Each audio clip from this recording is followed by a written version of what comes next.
रजमी की बेटी है तो 8 माह की, लेकिन ग़िज़ाई किल्लत की वजह से अपनी उम्र से भी छोटी दिखती है। रजमी हामला होने के बावजूद जहां अपनी भूख मारकर उसे और बाकी घर वालों को खाना खिलाती है, वहां उसे एक फिक्र भी खाई जा रही है। कहत साली से उनकी 19 बकरियां मर चुकी हैं, अब बस एक बची है। मेरी 20 बकरियां थीं, सब मर गई हैं और सिर्फ एक ही बच गई है। अगर वो भी मर गई तो मैं अपनी बेटी को कहाँ से दूध पिलाऊंगी? सहरा की इस बंजर जमीन पर औरत की जिम्मेदारी का बोझ भारी है। कहतज़दा इलाके में पानी के वसाइल कम हैं।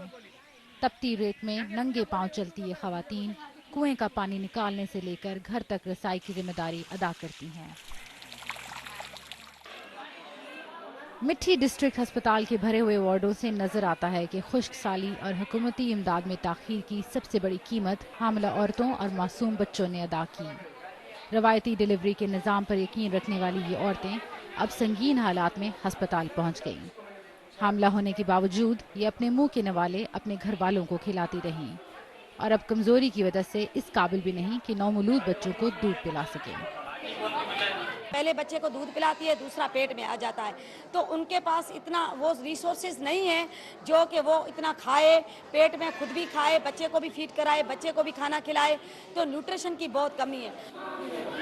ये कहत साली के मुतासरीन अभी सिर्फ वो हैं जो दूर के इलाकों से किसी न किसी तरह अस्पताल पहुंच गए। पूरे थर में सिर्फ एक बच्चों का डॉक्टर है। गवर्नमेंट अस्पताल में एक भी गायनेकोलॉजिस्ट नहीं। कभी कभी एक NGO से मुंसलिक डॉक्टर मरीज देख लेती हैं, लेकिन मौजूदा हंगामी सूरत हाल में वसाइल की वाज़ेह कमी नजर आती है। अभी तो इमरजेंसी की सूरत हाल है। हुकूमत और मीडिया दोनों की इस मसले पर नजर है, लेकिन 2 महीने के बाद क्या होगा जब दर्जा हरारत बढ़ चुका होगा और कहत साली शिद्दत पकड़ चुकी होगी? इस हवाले से कोई मनसूबाबंदी नजर नहीं आ रही। हुकूमत की तरफ से इमदाद भी पहुंच चुकी है और सियासी क़यादत भी, लेकिन भूख से बिलखते हुए बच्चों की खाली आंखें सियासी वादों को नहीं, एक निवाला रोटी और एक बूंद पानी की मुंतजर हैं। सबा एतजाज, BBC न्यूज़, थरपारकर।